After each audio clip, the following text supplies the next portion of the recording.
Então, eu quero dar as boas-vindas oficiais, em nome do nosso presidente, Alfredo Breitkopf, e de toda a sua diretoria. Dar as boas-vindas a todos vocês que estão participando desta live. Eu iniciei nesse momento a gravação da mesma, para que a gente possa depois rever quem tiver interesse. É um prazer muito grande apresentar para vocês, para quem não conhece ainda, o Marcelo Samogin, diretor da empresa Remunerar e responsável pelo trabalho que foi feito desse estudo salarial 2021 no 5DIV Santa Catarina. Ele fez também em outros estados, mas nós tivemos a nossa segmentação aqui exclusivamente com as concessionárias de Santa Catarina. A FenaBrava, em conjunto com a Remunerar, fizeram essa parceria neste ano 2021, onde tínhamos recebido muita solicitação de concessionárias para tentar entender esse mercado de trabalho e toda essa parte de remuneração, tanto fixa quanto variável, enfim, todas as nuances que acontecem numa folha de pagamento. E o Marcelo é um grande especialista, trabalha nessa área há muitos anos, já fez trabalhos para outros 5DIVs, outras FenaBravas regionais pelo Brasil. Uma pessoa que eu gosto muito, conheci já há alguns anos atrás, e estou muito feliz, Marcelo, de estarmos propiciando esse trabalho conjunto aí para as concessionárias de Santa Catarina.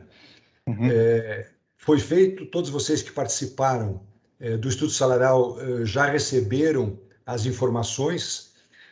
Nem eu conheço, os dados são sigilosos, nós da sede aqui da entidade não temos acesso a essas informações, ela é exclusivamente para quem participou ativamente, do processo, e o que eu acho bastante interessante, porque o sigilo é fundamental nesse tipo de trabalho.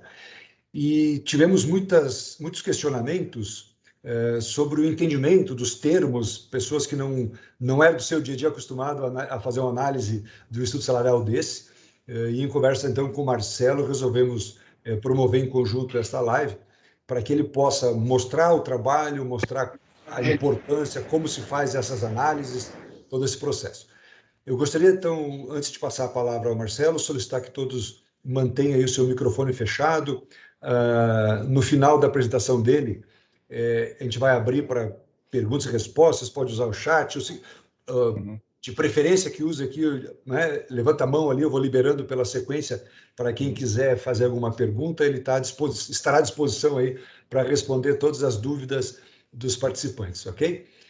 Então, Marcelo, eu gostaria de liberar a palavra para ti. A hora que você quiser compartilhar a tela, fica à vontade também. Tá bom, André. Obrigado pelo convite. Obrigado a todos pelo interesse. Eu conto aqui 47 pessoas como sendo a nossa sala virtual aqui, né? Que bom que pudesse ser a sala física, né? Com café na mesa e interagir com as pessoas. Infelizmente, talvez no próximo ano a gente consiga fazer o trabalho e entregar dessa forma, né? Como normalmente a gente fazemos em São Paulo, outras pesquisas também na FenaBrava, em Mato Grosso do Sul. O André, é importante que todos saibam, né? Foi um patrocinador importante desse trabalho. Já tivemos mais de um ano atrás falando sobre ele, aí no estado de Santa Catarina. Eu gosto muito daí, viajo, vou para Camboriú, vou para outros lugares, Florianópolis, passear. E numa dessas aí eu decidi parar em Itajaí, em Navegantes ali ao lado, e conversar pessoalmente com o André sobre a ideia do trabalho. Eu trabalho em RH há 32 anos, gente, e sempre com remuneração, me formei em economia, gosto muito dos números, ajuda a explicar uma série de coisas, né? A área de RH tem essa dualidade de números e comportamentos e expectativas. Acho que é uma área muito complexa. Acho que com a pandemia ganhou um valor gigantesco, né? Em razão de todas as questões que envolvem as pessoas, desde a doença, desde o trabalho à distância, a capacidade da liderança em responder as questões de metas e tudo que a gente tem visto nesse 1 ano e meio, né? Achávamos que a pandemia pudesse durar 1 ano, ou menos que isso, nós estamos rodando 1 ano e meio e talvez tenha mais 1 ano aí pela frente. Ok. Então fica aqui as honras do agradecimento também ao André pela ajuda de construir esse trabalho que eu, na verdade, faço desde 2013. A primeira pesquisa que nós fizemos foi aqui em São Paulo, a gestão do Dr. Otávio Valejo.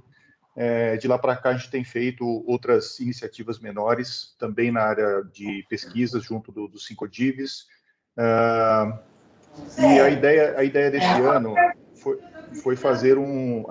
foi juntar e ganhar escala, né? Então, convidamos Santa Catarina, Paraná, Mato Grosso do Sul, Minas Gerais e também São Paulo para participar desse estudo, que foi uma experiência muito boa, gerou uma carga de informações, mais de 10.000 informações salariais. Isso acabou comprometendo, inclusive, o nosso prazo de entrega, que eu não esperava que tivesse uma adesão tão grande. Então, um motivo importante, né, já explicando aqui por que demorou mais do que o esperado os relatórios. A ideia era concluir em 3 meses no máximo. Normalmente, um trabalho grande desse aí é 1 mês de coleta, 1 mês de análise e tabulação, e no 3º mês você dispara o retorno para as empresas que participaram. Então, eu trouxe esse conteúdo que eu vou mostrar para vocês todos agora, que nada mais é do que um resumão, um overview, né? Vocês receberam dados, receberam relatórios. No estado de Santa Catarina, a decisão foi enviar esses relatórios originalmente, prioritariamente, para os titulares, os diretores, como das concessionárias, indicados pela FenaBrave. Foi diferente dos outros estados, onde o próprio RH recebeu o material. Então, acredito eu que uma parte, talvez, dessas dúvidas sobre os conceitos de quartil, de percentil, de desvio padrão que possa ter surgido, também por conta dessa a distribuição das informações. Eu atendi diversas pessoas, resolvi aquilo que era importante do ponto de vista de conceito, tirei dúvidas sobre os valores e tudo mais. Continuo à disposição de todos vocês para qualquer dúvida, né? O trabalho ele não termina aqui como sendo uma reunião de entrega final. Na verdade, eu tenho contato de vocês, o relacionamento ele continua.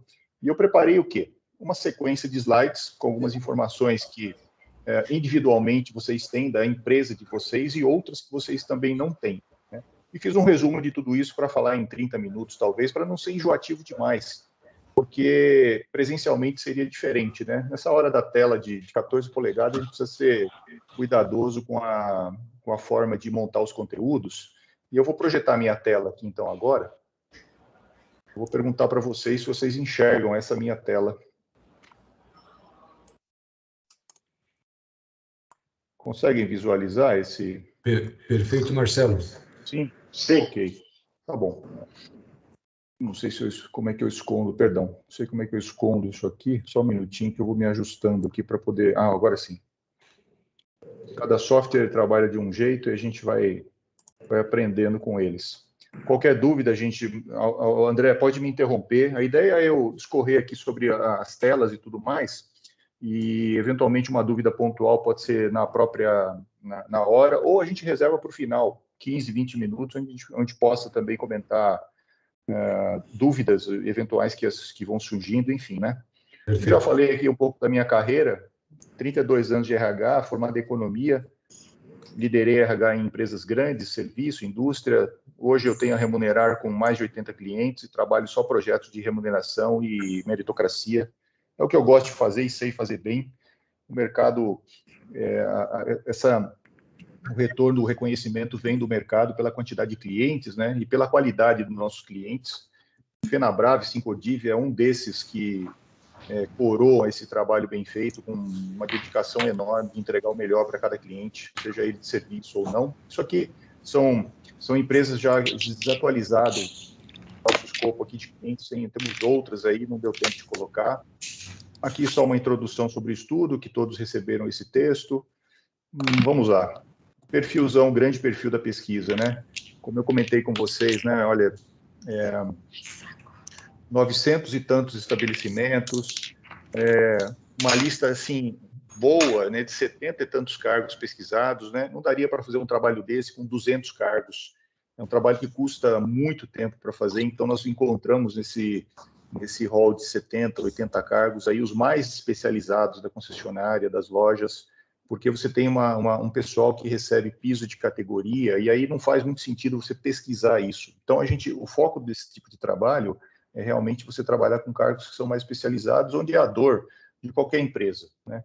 A massa salarial da pesquisa inteira juntou aí perto de 800 milhões de reais em salários, né, com impostos e tudo, anual, base anual. E aí o estado de Santa Catarina, né, 49 grupos participando, 200 e tantos estabelecimentos, 5 mil e poucos funcionários, 226 milhões em salários anuais com impostos, 34 cidades representadas. Foi a segunda maior participação depois de São Paulo, né, em volume de informações. Depois veio Minas Gerais, depois veio Paraná e depois, em Lanterninha, o Mato Grosso do Sul, um estado que tem lá suas características, né, distribuição e concentração de empresas e negócios. Ok. Essa lista de 74 cargos, pode ser que ela seja um pouco maior o ano que vem, pode ser que a gente possa retirar alguns cargos que não tiveram tanta importância e outros que vão surgindo em razão da própria digitalização do trabalho nas empresas. Ela é sempre viva, né? É um trabalho que é vivo. Aqui os grupos, né, as empresas que participaram dessa versão do estudo, acho que está muito bem representado. Eu não saberia dizer quantos % desse segmento em Santa Catarina está presente nesse relatório aqui, mas eu tenho certeza que é uma amostra excelente, ainda mais pensando no primeiro ano do estudo, né? Enfim. Aqui uma distribuição bem estatística que eu gosto de fazer. Cada estudo mostra algumas coisas diferentes, né? Olha aí, estado de Santa Catarina representando 17%, quase 18% de toda a amostragem dos funcionários, de todo o que foi coletado na pesquisa. São Paulo, em razão aqui do volume de negócios, né, sempre representou bastante forte, 40% aqui do estudo, enfim, os outros estados mais distribuídos. Em relação aos estabelecimentos aqui, comentei lá ao todo 913, né? Aqui vem essa ideia dos estabelecimentos por estado, e a gente tem tradicionalmente o setor de automóveis, né? Distribuição de automóveis com mais representatividade, sempre girando 60%, 70%, importante. A sigla que nós criamos que gerou uma confusão grande, aliás, né? Caminhão, ônibus, implemento rodoviário, COIR, motos e tratores, implementos. São mercados completamente diferentes, né, gente? Vocês sabem melhor do que eu, em razão da natureza da atividade, né? Você atende o trator na oficina dentro da fazenda e não na oficina, na avenida ali, onde todo mundo passa, como no caso do automóvel, né? Motocicleta também, as manutenções são diferentes, né? Acho que mais simples e mais frequentes, né, do que os outros tipos de veículos, enfim. Falar sobre isso é chover no molhado, vocês conhecem bem essa história toda. Esse outro quadro aqui comenta essa ideia do impacto econômico, pensando em salários médios, né? Então, a pesquisa mostrou aqui um salário médio geral, né, do estado de Santa Catarina de R$ 2.906, e um total em dinheiro que engloba os 2.900 de 4.600, né? Aqui a gente pode entender o seguinte, gente, já existe aqui um sinal importante do quão a remuneração variável ela é importante no contexto do segmento de vocês, e isso puxa naturalmente uma responsabilidade grande, né, de criar regras para pagar de uma maneira correta essa remuneração variável, seja no setor de vendas de automóvel novo, seminovo, seja na oficina ou outras áreas ali da concessionária que você tem gente com remuneração variável, né? Então, esse 94 aqui, por exemplo, quer dizer o seguinte, olha, comparativamente a São Paulo, Santa Catarina está 6% menor em relação a esses valores médios, né? Aqui é só essa dimensão embaixo, aqui é a dimensão do quanto esse segmento joga de salário na economia e impostos, 226 milhões ano, quantidade de distribuidores, estabelecimentos e cidades que são representadas aqui. Então, a parte importante aqui desse comentário, desse slide, é essa questão da correlação ou da relação, né, entre total em dinheiro no mês versus o salário fixo, salário base, que é sempre um motivo de pressão, né? Quanto maior o salário base, maior a pressão para se pagar mensalmente, porque ele é fixo, não tem jeito. Esse outro slide aqui mostra o quê? Ele mostra um comparativo que eu fiz. Nós perguntamos qual era a frequência, né, qual era o efetivo de pessoas em março de 2020, antes da pandemia, e agora em maio de 2021. E aí surgiu janeiro 20, aqui está errado, janeiro 20 a maio 21. Então, o estado de Santa Catarina, ele continua 4,7% menor do que lá no início da pandemia. É um dado, assim, no geral, 92%, né? Minas Gerais andou um pouquinho mais rápido, já tem um efetivo de pessoas até um pouco maior, minimamente maior, mas outros estados, por exemplo, né, São Paulo aqui, continua 12% em quantidade de empregos criados de janeiro, o ano passado, até maio. Então, está devendo aqui quase 12% em relação àquela medida lá atrás. É um dado, assim, de efetivo de pessoas, muito provavelmente por conta de concessionárias, estabelecimentos que foram fechados, né, e empregos que dificilmente, não impossível, mas dificilmente no curto prazo possam ser recriados a partir de novas aberturas de estabelecimentos, né? Pensando grosso modo. Aqui esse gráfico ele já fala dos 95% aqui do caso de vocês, né, que é esse 95,3 aqui arredondado. E aqui o que me chamou a atenção no número, que talvez a gente não tem todos os dados para poder comparar isso, né, mas em média, as concessionárias têm, os estabelecimentos têm 29 funcionários em média, né, no estado de Santa Catarina.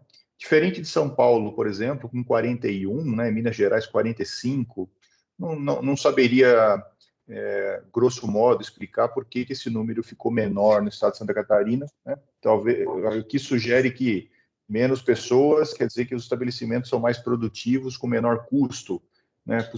Possivelmente com uma flexibilidade maior das pessoas que trabalham nesse estado. Talvez, não sei. Aí seria uma inferência que eu estaria fazendo sem ter certeza, mas olhando basicamente os números, né?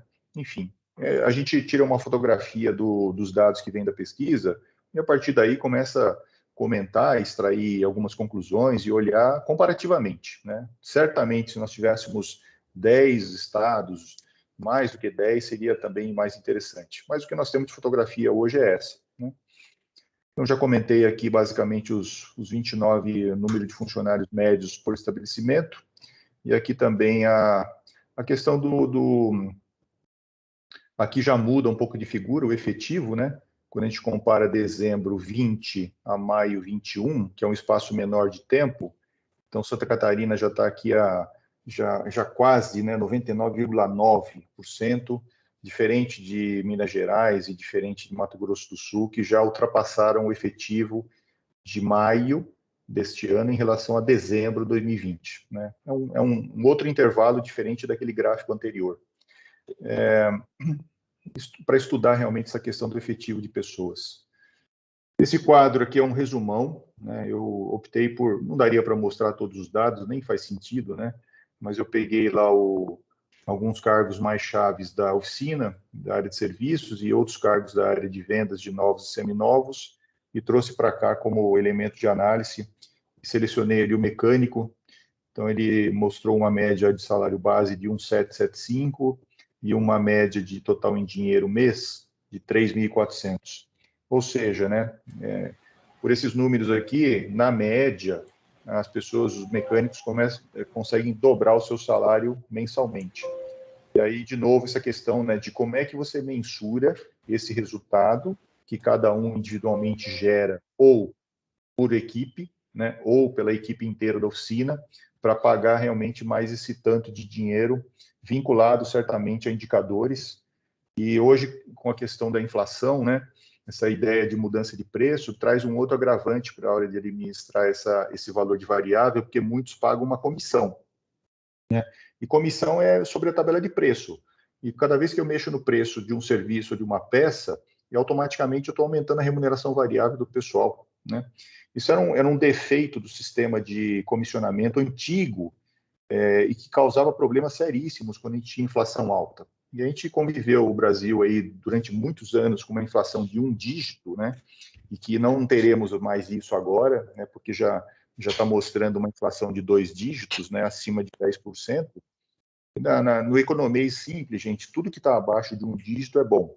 Tudo que está acima de 1 dígito é preocupante, né? Então, uma inflação de 2 dígitos possivelmente puxa uma taxa de juros também de 2 dígitos. Isso não é nada bom, nem para a economia, nem para o emprego, nem para o investimento, nem para quem é endividado, etc. Né? No caso das empresas também que têm dívida, quem trocou dívida cara por dívida barata, sorte, né? Porque agora o cenário daqui para frente talvez seja pior do que o anterior. Mas acaba refletindo essa questão em relação ao variável se você paga comissionamento com base em faturamento, né? E aí a moeda se desvaloriza, você repassa isso para preço de peças e serviços e acaba inflacionando também automaticamente os números aqui do total em dinheiro, né? É lógico que essa correlação era diferente entre os cargos, né? Se você pega o pessoal de vendas, se você pega a oficina, ela tem suas diferenças que são razoáveis, cada mercado tem o seu perfil. Esse é um gráfico meio diferente, colorido, né? Então, se vocês olham ali na área de consultor técnico, mecânico, né? Olha lá, a remuneração variável representa 48% do todo, 48% e 39% aqui, em média, do gerente de pós-venda, né? Então, o variável na oficina, ele varia, né? É estranho falar, né? Mas ele varia numa proporção de 40%, 48% do composto inteiro, né? Do que é a remuneração total, nesse caso aqui. E aí você tem cada estado com a sua característica, em razão da amostragem da pesquisa, né? Aqui é a oficina e aqui é a área de comercialização de novos e seminovos. Então, olha o caso do vendedor, por exemplo, né? Com a remuneração variável mensal, vendedor de novos, ela é agressiva. Então, a rigor aqui você tem 26% de remuneração fixa e 74% de variável por resultados, por venda, por volume, quantidade de veículos, e outros indicadores que nós não temos aqui, não capturamos na pesquisa. De novo, né, o cuidado de você montar um programa de remuneração variável que deixe também o titular, o acionista, tranquilo em relação ao que vai ser pago como premiação, porque não tem situação pior, né, do que você ter um desequilíbrio no modelo desse, a empresa não ter um bom resultado, por algum motivo não construiu isso de algum jeito, e ainda assim paga algum tipo de premiação sem retorno para o acionista. Então, é o que eu mais escuto de diretores e donos de empresas, né? O problema não é pagar a premiação, é você não ter uma regra segura para poder assinar aquele cheque de variável no final do mês e todo mundo ficar razoavelmente feliz, né? Enfim, escuto isso sempre. Aqui eu construí uma outra ideia, que vocês também não viram, né, mas veio do estudo. Eu fiquei imaginando assim, bom, quantidade de veículos vendidos versus total de funcionários. Então, eu tenho aqui em Santa Catarina, você tem uma média de 3,72 funcionários para cada veículo vendido. Então, na média do estudo todo, né, do segmento de automóveis, para você ter uma ideia, porque o 3,72, ele é um número que vem de todos os segmentos. Então, se a gente comparar automóvel com caminhão é diferente, trator é diferente, moto é diferente. Quando eu olho somente o segmento de automóveis, nós temos 2,8 funcionários por veículo vendido. Então, qualquer um de nós aí, como RH ou dono da concessionária, acionista, pode fazer esse cálculo inverso, né? Então, eu vendi tantos automóveis no ano, ou melhor, aqui nessa correlação de janeiro a março, é um trimestre, né? Teria que ser uma data definida. Então, nós tínhamos de mais recente o primeiro trimestre de 21. E aí eu faço uma correlação, né? Pô, se eu vendi 220 automóveis, quantos funcionários pelo estudo, eu deveria, entre aspas, ter, né? Então, se eu sou de automóvel, eu levo o 2,81 como referência. Enfim, são métodos, né, que você vai... Eu sei que vocês têm muitas informações a partir dos dados das fábricas, mas vocês não têm comparação entre outras marcas, né? A menos que o grupo tenha 10 concessionárias e 10 marcas representadas, talvez tenha esse tipo de comparação. Mas o estudo também não era para identificar se a marca X ele era mais produtivo que a marca Y na concessionária, no estabelecimento, né? Esse 3,72 é uma fotografia ampla de quantos funcionários para cada veículo vendido. Poderia comparar quantos vendedores. Não deu tempo de fazer, né? Porque aqui a gente está falando de vendas, né? Mas para o segmento de automóvel, 2,81. Vocês veem que tem essa modificação em relação ao segmento que é natural, importante. Aqui eu já comentei também automóveis e outros. Deixa eu ver. Dados isolados. Quando eu isolo do todo, eu isolo o pessoal de automóvel, eu chego no 2,81. Né, já comentei aqui 2,81, é isso mesmo. Aqui eu tenho uma outra fotografia em relação a atendimentos. Veículos foram atendidos nas oficinas. vocês terem uma ideia, acho que aqui foram 104 grupos que informaram esses dados, nem todos informaram, mas uma questão de pesquisa, né? Nem todos os RHs têm acesso ou têm tempo para fazer o que precisa, enfim. E aí nós chegamos nesse número aqui de média e mediana de 23, 24 funcionários, veículos atendidos por funcionários. Então eu tenho, para cada funcionário trabalhando na oficina, eu tenho em média 23, 24 veículos atendidos na área de serviço, no pós-venda, né? Nesse período de trimestral, aí de janeiro a março de 2021. Também é mais um dado estatístico. Você talvez possa pegar esse número, comparar em relação ao que você tem na sua marca, né? A marca que a fábrica que você representa, se é que esse número é tão disponível assim, talvez não seja, né? Enfim, são dados de mercado. Eu só separei esse slide para dizer assim que cada empresa recebeu um mercado geral, que é o seu estado, e mais a divisão que você fazia parte. Então, se você está na região aí norte, né, Joinville, por exemplo, você tem uma visão de Joinville e a comparação com esse mercado dos seus salários. Se você está na região mais para o sul de Santa Catarina, ou melhor, de Florianópolis, você tem lá as divisões de 5 estados. O que eu criei um relatório, para facilitar, gente, eu criei um relatório que a cada 500 linhas, ele te mostra o seu posicionamento em relação a cada um desses 5 mercados. Então, tem a região metropolitana Florianópolis, né? E aí os outros mercados que foram mais ou menos combinados com a diretoria da FenaBrave para poder fazer os cortes, né? O problema do corte é simples. Cada vez que você corta os dados, você vai perdendo informação, né? E eu tenho uma preocupação grande de estatística de manter a qualidade dos dados, porque eu não posso tabular um salário que eu não tenha menos de 3 ou 4 informações salariais, por uma questão confidencial, né? Então, tem sempre essa questão em relação aos cortes que a gente possa fazer. O primeiro relatório que vocês receberam tinha o desvio padrão. Então, isso é mais problemático ainda, né? Cada vez que você corta, junto com o cálculo do desvio padrão, você restringe mais ainda a amostra. Mesmo que o seu desvio padrão ele corte, por exemplo, matematicamente 8% do estudo, né? Então, você corta mais o pedaço ali da região. Então, você vai diminuindo os dados. Esse que vocês enxergam aí é só uma explicação bem simples, né, do que é quartil, do que é percentil. Alguns ficaram em dúvida sobre percentil, né? Na verdade, percentil, gente, por exemplo, o 10 aqui não é o menor salário da pesquisa, né?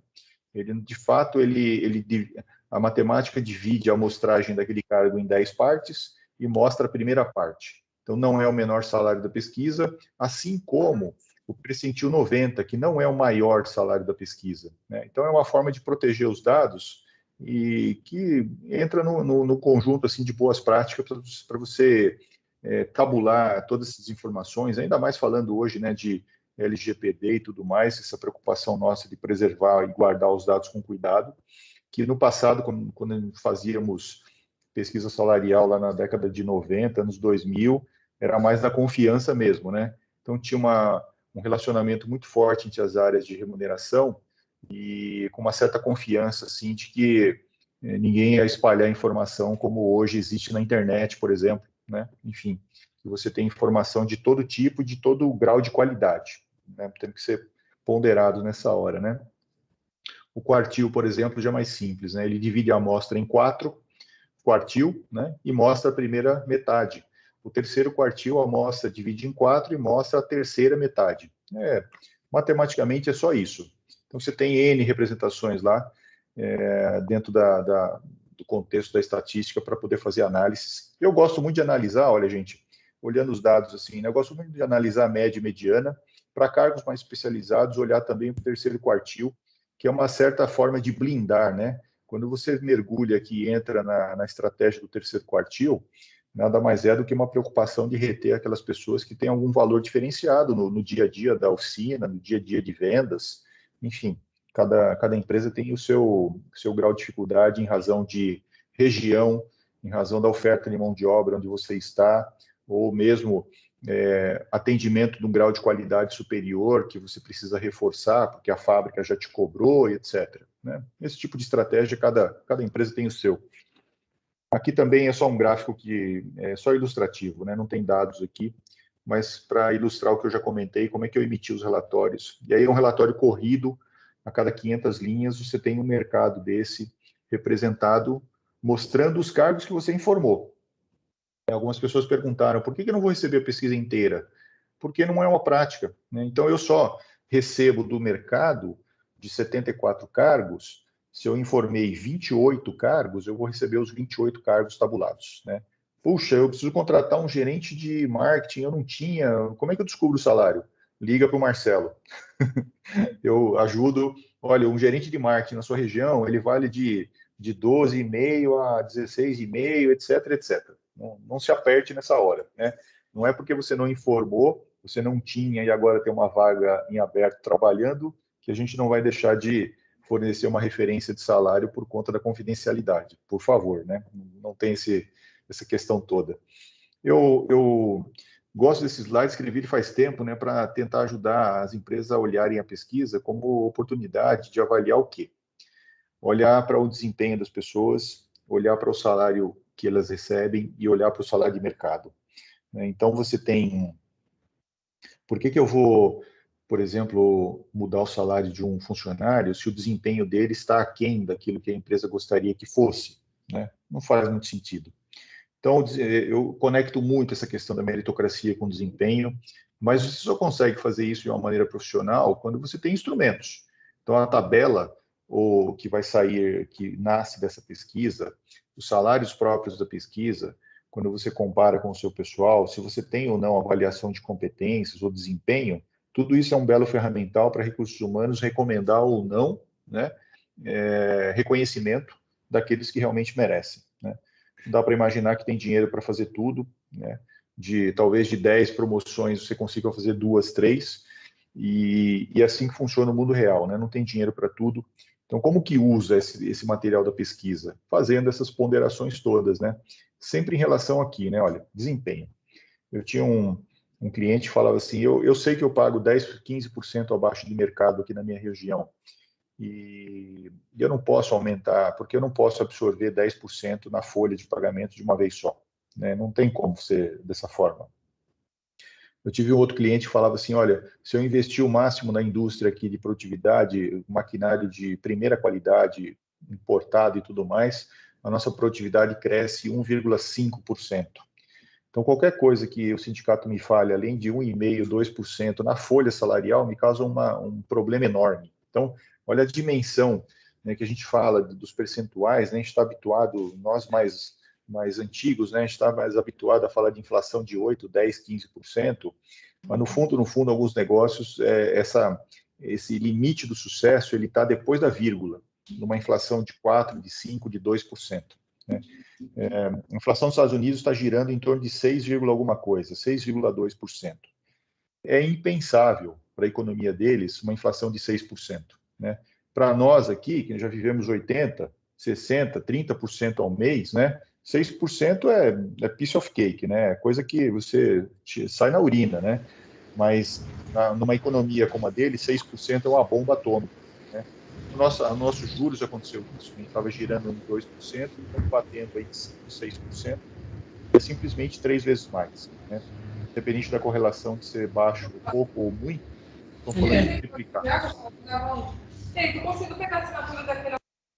Alguém fechou o microfone, obrigado. Aqui é só um outro gráfico também, gente, eu não sei se isso aqui, acho que fez parte também de alguns dos relatórios no sumário, dessa importância de você olhar com cuidado a remuneração variável, né? E esse abacaxi, né, entre aspas, né, bem entre aspas, de lidar com esse problema de um salário base muito alto, que não foi culpa das empresas de produzir, porque os acordos coletivos negociados a partir de 2012, talvez, até 15, 16, quando a economia ruiu, eles traziam 1,5%, 2% de aumento real, né?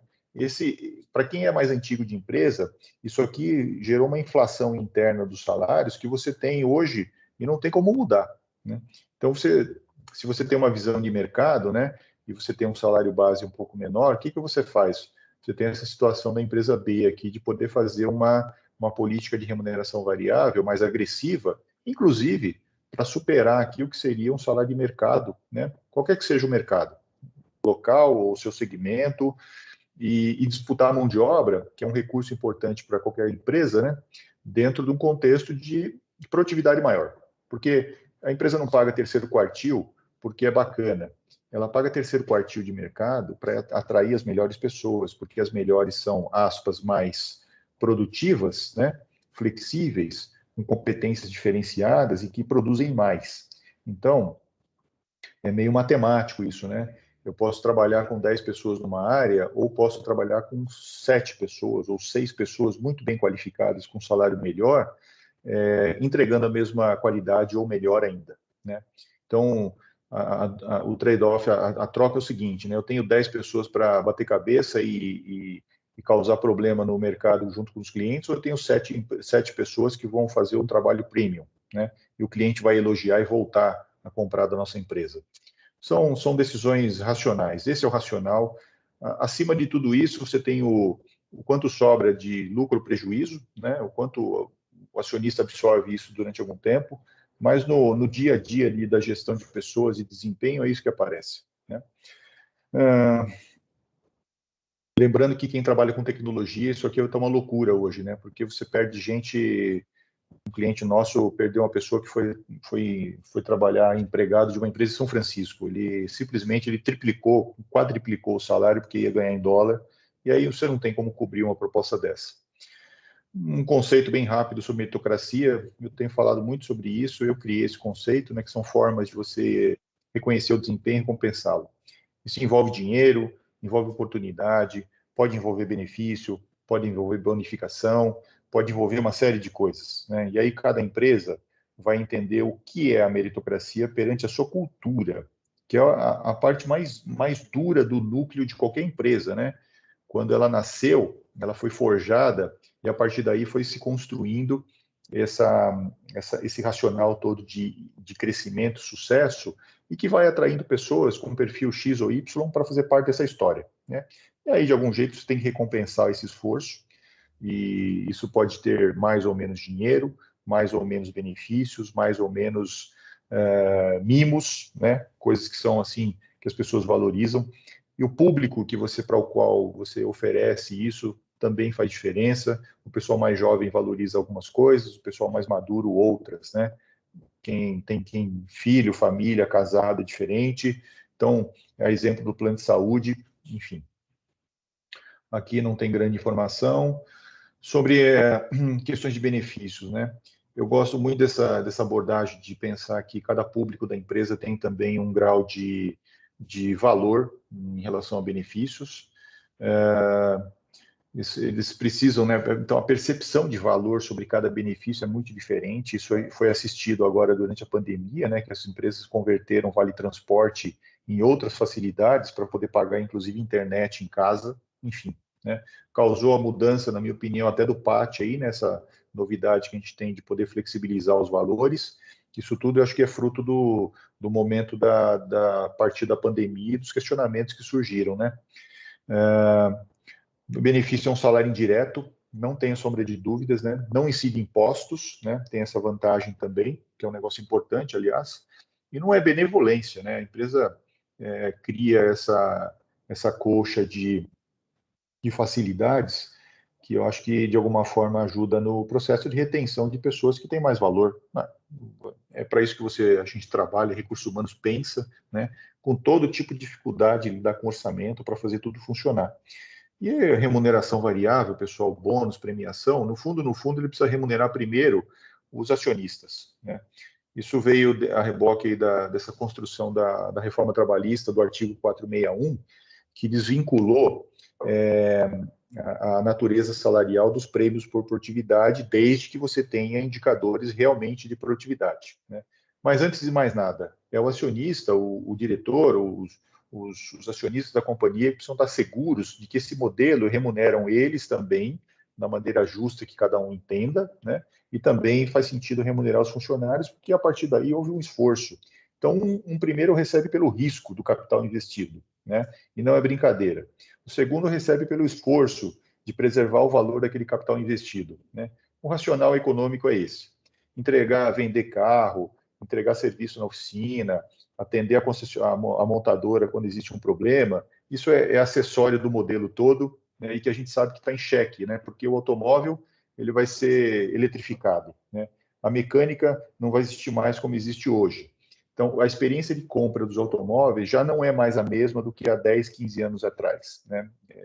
Eu fico muito preocupado quando eu vou numa concessionária olhar um modelo novo e o vendedor não tem informações sobre aquele carro, e você pesquisou na internet e sabe mais que ele. Muito preocupado. Enfim, cada um sabe onde o sapato aperta, né? Parece que o cliente ele faz uma pesquisa elaborada para chegar na concessionária e escolher só a cor, né? Ou se o interior do automóvel novo vai ser preto ou cinza. É quase isso, né? Porque o restante, quantos cavalos o motor tem? A curva de torque chega a tantos por cento em qual rotação? Isso aí já não é exatamente uma conversa para todos os vendedores, para ser bem honesto pelo que eu observo no mercado. Então, eu não sei se vale a pena ficar criticando o mercado, né? Ao invés de você se aprimorar para ser o melhor vendedor da sua região e tudo mais, porque não é brincadeira. Eu separei só alguns benefícios, é pouca coisa para comentar também, né? Peguei assistência médica, que é super dolorido, né? É a fatura, a assinatura do boleto segundo mais caro de recursos humanos, depois da folha de pagamento. E aqui do lado esquerdo, vocês estão vendo aqui esses primeiros slides menores, que seria um benchmark de São Paulo, só para algumas comparações, né? Então, por exemplo, você tem, eu vejo muito essa questão aqui do concede e não concede, né? Então, às vezes você tem um ambiente assim de competição e eu vejo as empresas, né? Bom, nível gerencial aqui, olha, 4% dessas empresas não concedem um plano de assistência médica para um nível gerencial, né? E eu já estou habituado a ver nível gerencial, indústria, ter um plano diferenciado, com aquele apartamento diferenciado, com aquele grau de reembolso, valor de reembolso superior. Enfim, tem empresas que ainda não conseguem fazer, ok, né? Então, você tem desdobramentos assim dos mais variados sobre como é que você concede isso para a sua população e quanto você cobra também, né? Que eu não trouxe aqui porque seria muita coisa para conversar, mas aqui também há outra visão entre supervisores e funcionários em relação ao que se concede. Então, você tem aqui, por exemplo, o estado de Santa Catarina, olha, você tem aqui 33% de empresas da nossa amostragem que não concedem um plano de saúde para os demais funcionários, né? Possivelmente por causa do custo, né? E também não tem, talvez não tenha uma iniciativa de falar assim, olha, gente, dá para fazer 50%, 50-50, dá, não dá? E é um problema isso também, porque, no fundo, lá na frente você pensa em mudar ou retirar isso e vem a história do direito adquirido, etc. Você tem que compensar com outra coisa, é complicadíssimo, né? Então, isso bate naquela história de uma grande discussão que eu acho que está permeando em todas as regionais de vocês, do quanto as empresas são pressionadas para se pagar salário base ao invés de pagar salário variável, né? O pessoal daqui de São Paulo comentou muito isso. Essa pressão que a folha fixa faz em relação aos custos da empresa, que uma flutuação muito forte de faturamento, né, dependendo do momento de negócio, causa problema. Então, era melhor que todos tivessem uma remuneração menor, né, para que você pudesse reforçar a parte de variável, e aí ele flutua. Esse variável flutua conforme o segmento avança, né? Enfim, não dá para zerar as empresas hoje e iniciar do zero, né? Com outras estratégias, precisa pensar no modelo que pudesse ser transitório, transitado, né? De um salário fixo que pressionasse menos o caixa para um salário variável mais poupudo, né? Mais assim agressivo do ponto de vista de valor, de quantidade de dinheiro no final do mês. Eu gosto muito desse motivos do turnover e olhar também o quanto as empresas, eu não tenho aqui o benchmark das comparações de outros estados com mais de 3 anos de casa. É uma maneira simples de você pensar assim, bom, por que o turnover acontece, né? Você tem muito isso aqui nos outros também, né? Essa questão de oportunidade salarial e oportunidade profissional. Aqui apareceu em terceiro já a redução de custos e despesas em razão da própria questão, acho que da pandemia, possivelmente, né? Mas você pode olhar para a sua empresa e se comparar, né? Aqui também, você pode olhar para a sua empresa e se comparar. Então, 24% das empresas tinham pessoas com mais de 3 anos de casa, né, até 50% das empresas, né? perdão, 50%, até 50% das... Esse gráfico ele precisa combinar a explicação. Eu tenho até 50%. 24% das empresas têm até 50% de pessoas com mais de 3 anos. É isso que esse gráfico explica. Então, você tem uma flutuação aqui, né? A grande amostragem, né? Então, eu tenho, olha, entre 40% e 70% com mais de 3 anos. A grande concentração aqui. Então, quanto mais esse gráfico ele vem para a esquerda, quer dizer que maior é o turnover, né? Em relação ao mercado de vocês. Isso aqui é a fotografia Santa Catarina. Essa ideia da estrutura de cargos e salários, que é para puxar a conversa com vocês sobre a questão da produtividade, né? Depois da reforma trabalhista, produtividade não, sobre a questão dos salários fixos iguais ou diferentes. Depois da reforma trabalhista, o artigo também, o 461, ele desonerou as empresas dessa questão da equiparação salarial, desde que você tivesse os cargos organizados em quadro de carreira. Então, aqui em São Paulo, um pouco maior, né? Olha, 1/3 das empresas tem essa prática de ter um plano instalado, e aqui, no caso de vocês, Santa Catarina, só 18%, e ainda tem aqui um grupão, 38% em estudo, né? Então, essas empresas estão se preocupando em organizar de uma maneira ou de outra essa estrutura salarial para que você tenha menos conflitos, né? No passado, mesmo cargo deveria ter o mesmo salário por questões da equiparação. E agora, com a novidade da reforma trabalhista, desde que você tem um instrumento para dizer que o grau de perfeição técnica e produtividade do João é melhor do que o do Cláudio, né? E o João tem um salário de 20% maior, você está totalmente apoiado pela lei, fruto da novidade da reforma em 2017. Então, nesse ponto, a lei toca na questão da estrutura salarial na organização dela. Aqui outro slide importante, né? Você tem, depois da reforma, essa questão da premiação por produtividade. A tentação das empresas no passado aqui era jogar bônus como PLR. Alguns sindicatos engoliam isso, outros cobravam, né? Uma taxa negocial, entre aspas, né? Para não chamar de outra taxa, para poder fazer esse tipo de acordo. Os bancos fizeram isso.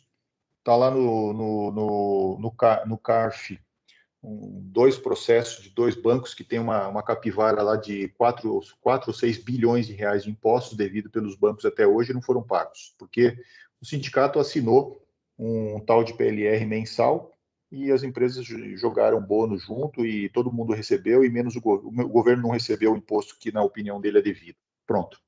Confusão foi instalada, né? Isso vem desde, talvez, os anos 2000, quando criaram a lei do PLR, e que o sindicato fez um favor enorme de distorcer porque queria um 14º sem indicadores. Enfim. Então, não dá para imaginar que uma empresa... É difícil pensar, né, que uma empresa que... Não, 1/3 das empresas não tem um modelo de bônus gerencial que pudesse trabalhar indicadores minimamente para poder premiar por desempenho. Isso é uma coisa assim tão trivial que a gente vê na indústria, em outros setores, já faz tempo funcionando, né, como maneira também de motivar as pessoas, mas de um jeito que tem que ser estruturado. Não adianta falar assim, vou pagar um salário, se der tudo certo, se deu errado, não tem premiação. Não existe esse modelo, né?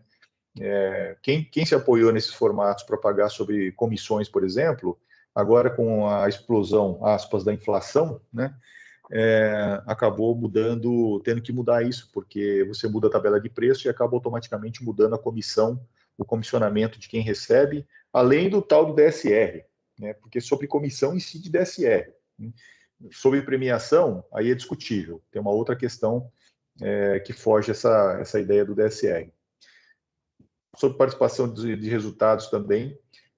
Aqui, desde 2013, que eu circulo aqui por São Paulo, no Sincodiv e tal, alguns diretores eram entusiastas dessa ideia, outros refratários totalmente, né, porque acabavam tendo que se juntar com o sindicato para assinar acordos, né, coisa que não gostariam, não queriam fazer, etc. E o sindicato sempre batendo nessa tecla, trazendo essa ideia da participação dos resultados, o PLR, como um 14º cala-boca, né, um valor fixo para todos, que acabou se transformando num custo de verdade, sem contrapartida de produtividade para as empresas. Terrível.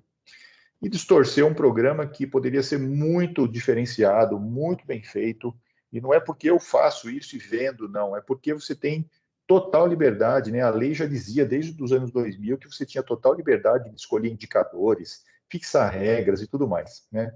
Ainda assim, alguns sindicatos se atreveram a escrever no acordo que você tinha que distribuir X% do seu lucro, etc. Uma aberração, né?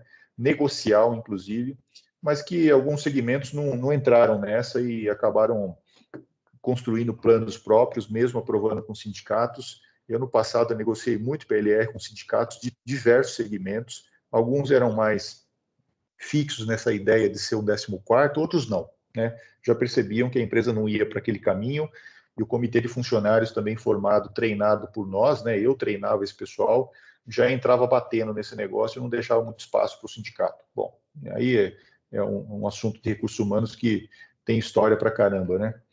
Acho que cada um de vocês aí mais experiente sabe disso. Premiação por indicadores comercial, né? Então, uma parte concede, né? Uma parte não concede. Talvez aqui você tenha essa mescla de empresas que tenham modelos mais sofisticados e empresas que pagam um percentual daquilo que é vendido. Ó, com esse agravante de quando você tem a inflação, né, que ficamos longe dela aí bons anos, né? Agora a inflação, a gente falava da inflação galopante, né, que era um dragão que aparecia na capa da Veja. Agora você tem ela apontando aí para 10, alguma coisa, inflação de 2 dígitos. Então, quando você não tem grandes elementos para comentar uma coisa, você fala assim, bom, ela está abaixo de 2 dígitos ou acima de 2 dígitos, né? Então, essa é uma conversa de um economês simples. Qualquer coisa abaixo de 1 dígito é bastante interessante, acima não. Então, e aí o vendedor, né, essa equipe de vendas, ela precisa ser motivada, ela precisa ser com atenção, ela precisa olhar isso com bastante cuidado para poder manter o pessoal engajado dentro daquilo que os acionistas, a diretoria espera que a área de vendas também se pronuncie para fazer uma parte do sucesso do negócio, embora a gente saiba que o equilíbrio venha, né, entre o que você vende de automóvel zero, entre o que você leva para a sua própria oficina para fazer revisões, né, e cativar o cliente, cativar diferente, né, fidelizar o cliente para poder voltar durante 1, 2 anos e fazer a troca por um outro automóvel, quem sabe por uma taxa de juros lá na frente menor do que essa que nós temos hoje, né? Quem sabe? Esse último slide, se eu não me engano, é um dos últimos, essa prática de avaliação de competência que eu trouxe aqui, é exatamente para combinar com o artigo 461 da reforma da CLT, que fala da destreza técnica com que os funcionários podem fazer o seu trabalho e se diferenciar no salário fixo, né? Porque a questão da justiça é assim, a empresa tem instrumentos para provar que o João merece um salário de 20% maior do que o Cláudio, né? Porque a produtividade, porque a entrega, porque a qualidade do que ele faz, a velocidade e a habilidade técnica é maior. Essa é a grande questão de recursos humanos, né? Que instrumentos você tem para provar que aquilo faz sentido? E aí você leva para o juiz e fala, bom, excelência, agora o senhor decide. A empresa tem essa diferença, as pessoas são diferentes, apoiado na lei, etc., a decisão não é mais da empresa. A empresa fez aquilo que ele podia fazer como obrigação, né, para poder ter as melhores ferramentas, pensando que isso é a base da meritocracia, pessoal.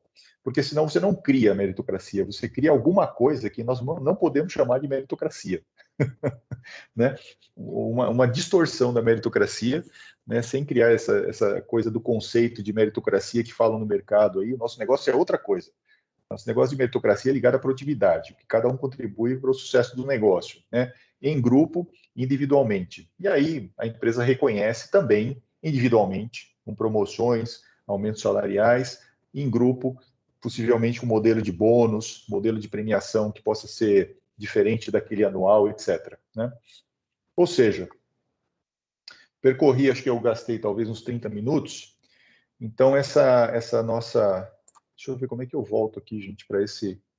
Então, esse roteiro, pessoal, ele é uma... Perdão. Ele é um roteiro básico que eu tenho feito com todos os sindicatos, perdão, com todas as regionais, para poder explorar a riqueza desse trabalho sem ser cansativo demais, porque são muitas informações, né? Então, eu fico à disposição para alguma dúvida, alguma pergunta, enfim. Esta é a Obrigado, hora. Marcelo. Obrigado pela aula aí, aprendi muita coisa nova. E enquanto você estava falando, eu lembrei de um livro que eu tomei conhecimento recentemente, do Daniel Pink, é um grande estudioso americano, neurocientista. Ele lançou um livro chamado Remuneração 3.0. E ele coloca nesse livro os 3 pontos principais que remuneram hoje essas gerações mais novas, né, que a gente está contratando na empresa. E ele fala em 3 coisas: em autonomia, em permitir que ele tenha excelência no trabalho e o propósito. Né? Se a empresa não tem um propósito igual ao dele de vida, ele pode ganhar mais, né? Só que eu fiquei curioso, puxa, mas ok, a minha empresa consegue levar esses 3 pilares, né, de autonomia, excelência e propósito, e como é que fica a questão salarial? Então ele comenta no livro que valem essas 3 premissas desde que a empresa esteja pagando um salário igual ou um pouco acima do mercado. Aí você começa a pensar nos outros motivadores da tua equipe. Tá? Então, isso é importante. Então, tudo que você falou, fundamental para que você consiga ter uma equipe motivada, depois de ela ter um salário adequado e que a gente está conhecendo agora através das pesquisas que a Remunerar está oferecendo, poder pensar em outras formas de motivação. Né? Legal, foi Sim. só um comentário que eu lembrei aí do livro que eu li recentemente. Então, deixar aberto aí, pessoal, quem quiser fazer alguma pergunta, só levantar a mão aí que eu libero a fala, por No, favor. no fundo, André, enquanto o pessoal pensa aí nas perguntas, no fundo o que acontece é o seguinte: nós já sabíamos que essa coisa do propósito para o trabalho, ela sempre existiu, concorda? Então, temos cabelo branco, temos entradas já, né? A gente sempre soube, né? Uma vez eu fui convidado para trabalhar, convidado para um processo seletivo de uma empresa de bebidas. E eu fiquei assim constrangido em falar para uma colega de RH que eu não me sentia 100% à vontade de trabalhar numa empresa de bebida. Mas eu falei, né? Então, lá atrás, isso faz quanto tempo? Olha, puxa, foi em 2006, há muito tempo. Acho que essa coisa do propósito também tem a ver com a quantidade de boletos que você paga no final do mês, né? Vamos combinar. Né? Eu posso olhar para uma empresa de caminhões e falar assim, puxa, essa empresa não tem a ver com o meu propósito, porque eu gosto de bicicleta, e bicicleta é da economia circular e não polui. Tá bom. Então, você não vai trabalhar numa empresa que produz caminhão com motor a diesel, que ainda é poluente, né? Por uma questão histórica, né? O motor a explosão tem 100 anos. A gente não muda, isso agora que está mudando, né? Com a eletrificação dos carros. Mas no fundo, você tem assim, eu acho que a população da empresa é uma mini sociedade e você tem assim o pessoal que prefere uma coisa, prefere outra, e você automaticamente precisa olhar para tudo aquilo e criar algum grau de respeito, né? Tá bom, gente, você não concorda que o veículo é poluidor, né? Porque usa combustível fóssil, tá bom, mas a nossa marca já vai lançar um carro eletrificado, né? Que emite apenas um quinto do CO2 que emitiria um carro normal, um motor normal, né? Livre-arbítrio, se você vai se sentir feliz ou não trabalhar naquela empresa.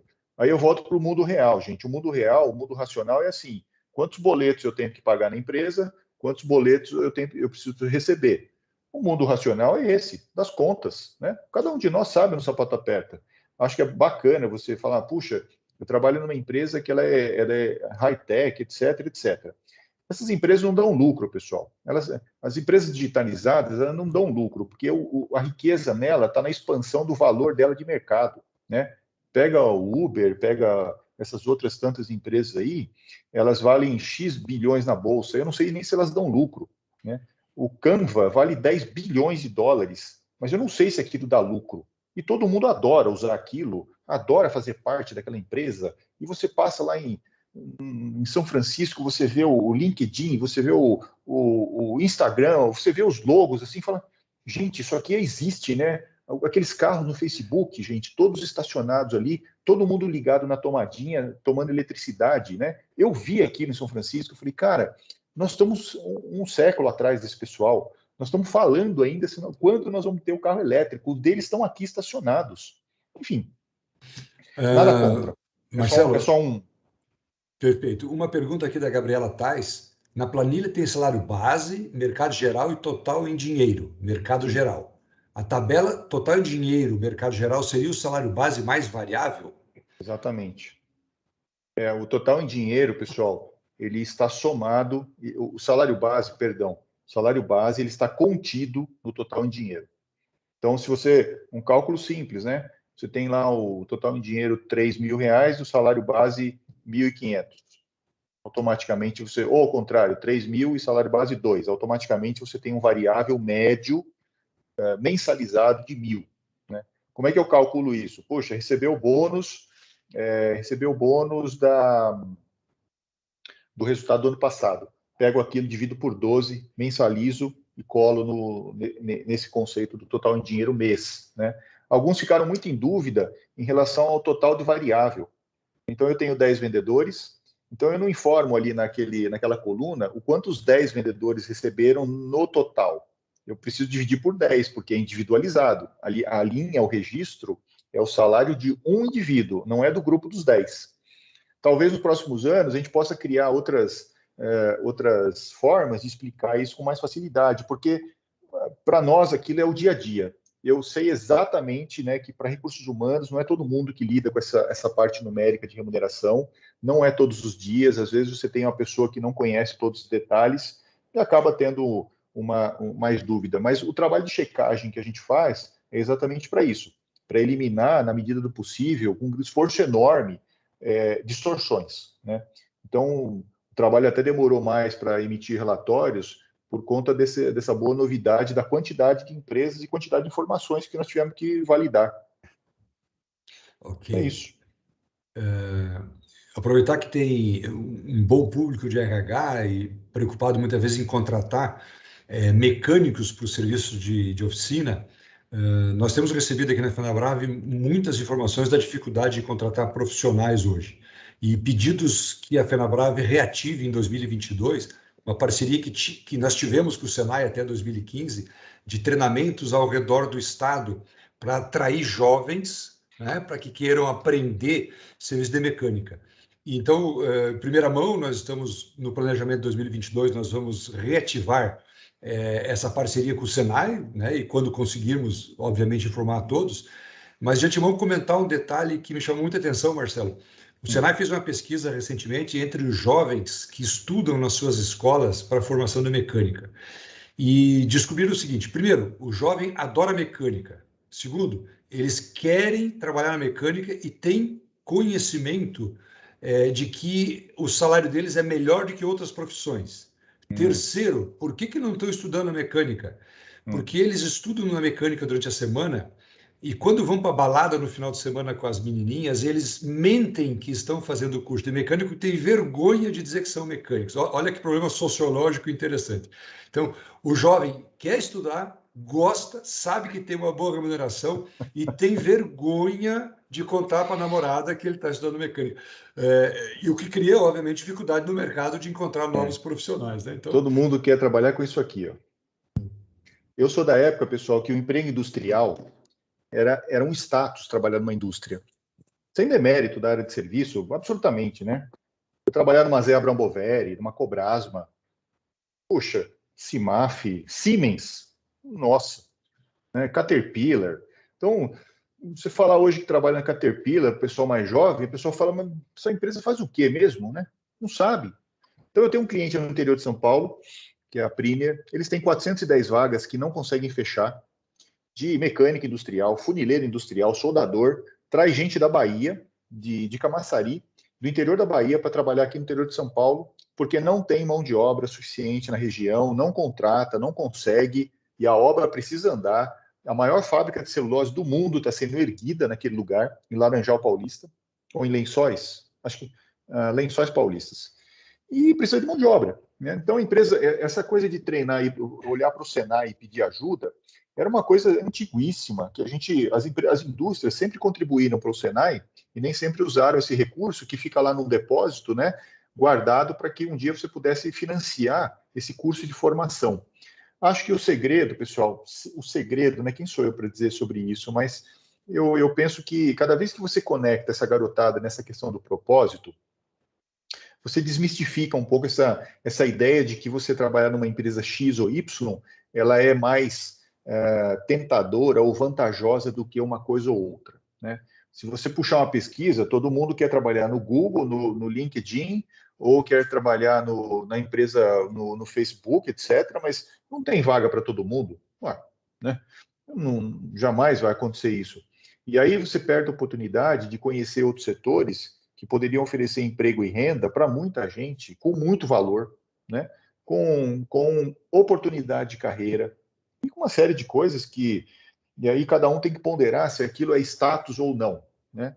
Então você pode ter... Eu trabalho muito com jovem no Campo Oeste aqui, fazendo palestra para eles sobre o futuro do trabalho, e tem um pouco dessa questão assim de você trabalhar com a tecnologia ou trabalhar com uma coisa que não tem mais aquele glamour, como trabalhar na indústria.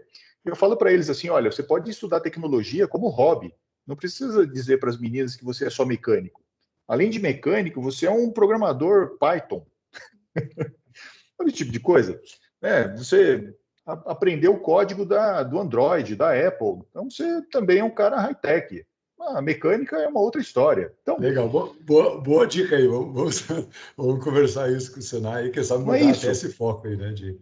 Eles sabem, é que às vezes o currículo é tão duro, ele é tão travado, e aí é um problema nosso, institucional, né? Do que se ensina para as pessoas e o que elas vêm fazer na empresa depois que são contratadas. Eu vi a vida inteira em RH isso, gente. A gente sofre com esse negócio. E a discurso é sempre o mesmo. A mão de obra chega com um grau de qualificação diferente daquele que você precisa e gostaria. Pronto. E aí a empresa precisa investir em treinamento, gastar aquele tempo e dinheiro para qualificar as pessoas, e com o tempo elas vão chegando naquilo que você precisa. É isso. Legal. Pessoal, estamos aí com 1h07 de evento. Gostaria de saber, por favor, se alguém tivesse alguma. Vamos aproveitar o Marcelo aí, alguma outra dúvida, né? E Não eu sei sou o que dono da verdade, não sou o dono os da verdade. relatórios que ele mandou aí são bem mais completos e complexos do que ele mostrou aqui, e É. que a gente torce que sejam bem aproveitados aí no dia a dia das empresas para poder montar, né, todo o seu processo de remuneração. Esse é o objetivo inicial e que tivemos a demanda desde o começo do ano passado e ficamos felizes agora de poder estar entregando isso em conjunto aí com a Remunerar. Pessoal, a comparativo mais simples é assim: você pega os salários que você paga, joga em relação à média ou mediana de mercado, né? E aí, individualmente, você olha para essa diferença e se o desempenho dessas pessoas justifica alguma coisa. Dessa peneira, talvez surjam ali 5, 10% de nomes que você possa falar assim: bom, será que essas pessoas têm um grau de especialização enorme?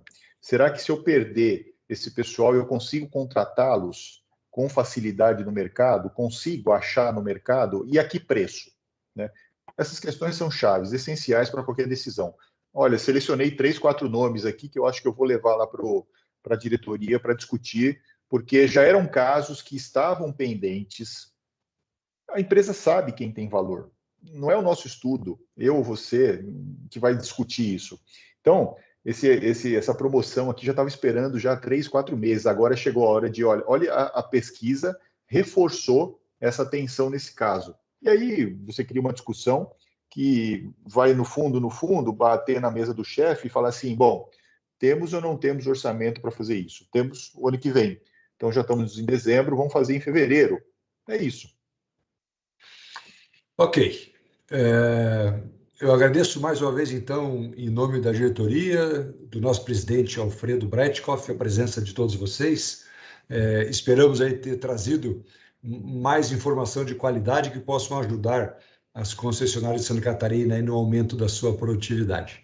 Permanecemos à disposição, todos vocês têm os nossos contatos, a qualquer momento é só nos chamar. Obrigado mais uma vez, Marcelo. Eu também agradeço a confiança de todos vocês, viu? Preparando o terreno para fazer o ano que vem um trabalho maior ainda. Acho que tem um valor enorme de ser como estudo, como elemento de tomada de decisão.